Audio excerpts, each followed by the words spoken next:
Vous devenez esclave d'un système. Et ce système, il n'est fait que pour vous maintenir tout petit, petit, petit. Et tous les gens qui sont arrivés à quelque chose dans leur vie, c'est tous des gens qui sont arrivés à vivre dans le système, mais sans être esclaves du système. C'est pas qu'il faut être en dehors du système. Parce que si tu es en dehors du système, le système, il va te rattraper et tu vas retomber. C'est-à-dire, il faut que tu sois capable de vivre dans le système sans que le système, il te réduise dans ta confiance en toi. Tu travailles, tu es marié, tu fais ton travail, tu amènes la parnassa, tu as une maison, des enfants, tout ce qu'il faut, tout tourne, tu fais tout tourner normalement. Mais en toi, jamais tu acceptes de te vendre à ce système pour qu'il te limite. Tu ne te mets pas de limite. Tu fonctionnes dans le système, mais tu ne te mets pas de limite. Et comment tu fais ça? Comment tout ce qu'on dit là, comment on arrive à ça? Tout simplement en parlant avec Hachem, c'est tout. C'est pas quelque chose qui est nouveau, c'est quelque chose qui existait toujours. Mais nous, on a perdu ça. Nos grands-parents, ils avaient ça encore. Mais nous, on a perdu ça. C'est-à-dire que nous, les systèmes, ils nous ont formatés. C'est-à-dire le fait qu'il y a eu beaucoup plus de structures dans le monde, il y a eu beaucoup plus de développement technologique, etc. Il y a un grand formatage dans le monde. Et ce formatage, il limite les gens. Alors qu'avant, les gens, ils n'étaient pas limités. Les gens, ils n'étaient pas limités. Ils avaient une autre façon de vivre. Ils n'étaient pas limités dans leur tête. Moi, ma grand-mère, elle est à Shalom quand elle a perdu son mari. Elle avait 9 enfants.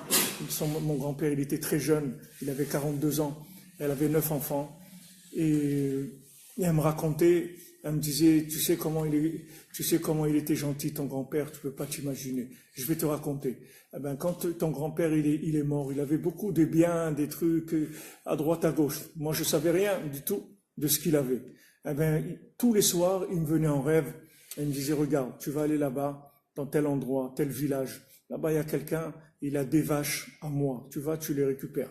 Elle allait récupérer. Après, il venait en rêve, il disait, là-bas, j'ai ça, là-bas. Elle m'a dit, comme ça, j'ai récupéré tout ce qu'il avait. Je me dis, tu vois comment il m'a pas abandonné, ton grand-père, il était toujours avec moi. Mais pour elle, c'était pas un miracle, ça, qui vient tous les soirs, qui lui dit. Pour elle, c'est normal, il y avait rien de spécial à ça.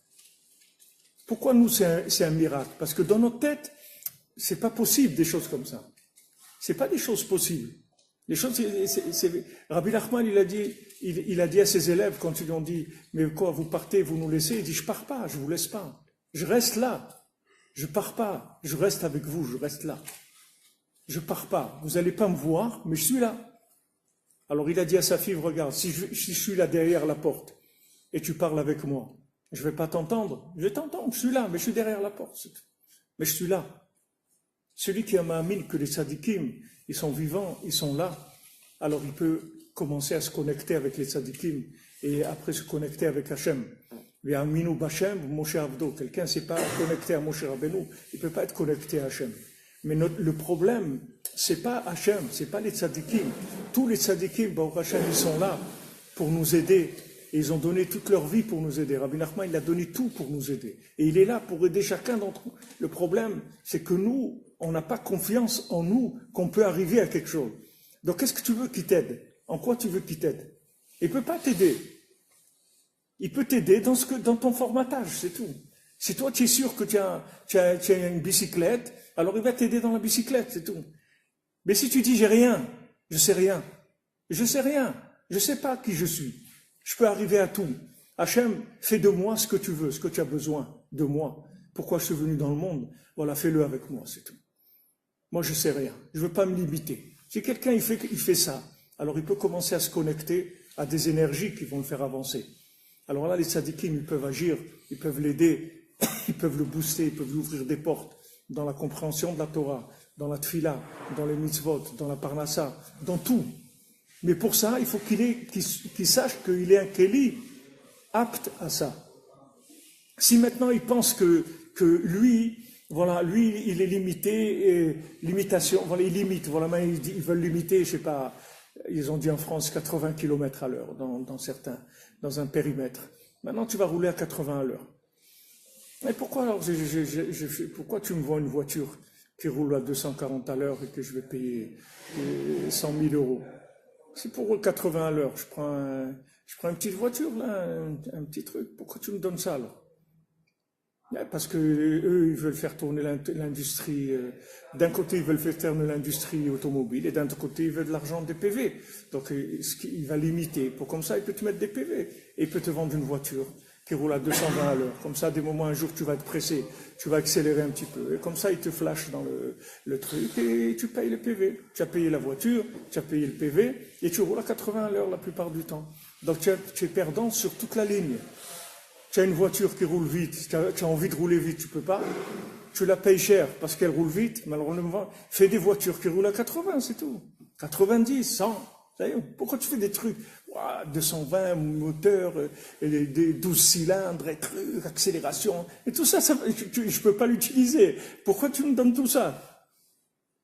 Parce qu'il a besoin de te prendre ton argent, c'est tout. C'est pour ça qu'il fait ça. Je crois que c'est pour te faire plaisir. Le système, il veut que exploiter les gens. Il y a pas, le système, il veut pas votre bien. Le système, il veut pas le bien de qui que ce soit. Le seul qui veut notre bien, c'est les tzadikim. Akadosh Baruch Hu, les tzadikim, c'est les seuls qui veulent notre bien. Les autres, ils veulent pas notre bien, ils veulent nous exploiter. Et maintenant, les tzadikim, ils disent, regarde, pour que j'arrive à te tirer, il faut que tu aies confiance en toi que je peux te tirer. Sinon, comment je vais te tirer? Si tu ne crois pas que je peux te tirer, alors je ne vais pas te tirer. Je ne peux pas. Aie confiance en toi. Sors de tes limites. Sors de tes limites. Comment tu vas sortir de tes limites? Voilà, Rabbi Nachman dit. Tu parles avec Dieu tous les jours. Tu vas prendre un moment pour parler avec Dieu tous les jours. Quand tu vas parler avec Dieu, ton âme, elle va se réveiller.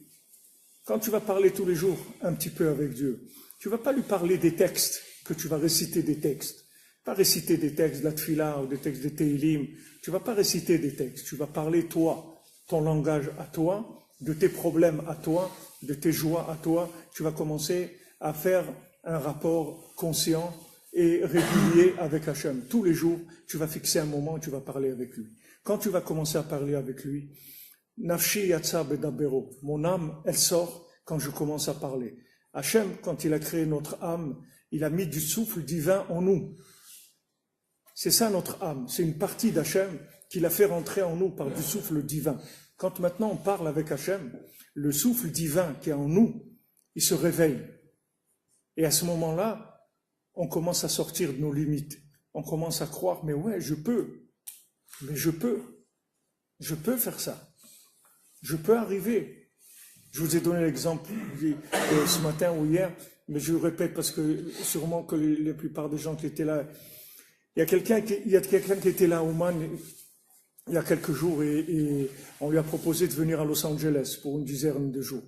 Et il m'a dit, je sais pas si aller ou pas.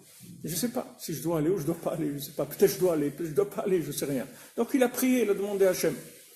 Maintenant il rentre chez lui en Israël, il reçoit un coup de fil de quelqu'un qu'il connaît, qui est de passage à Los Angeles et qui a perdu son passeport là-bas.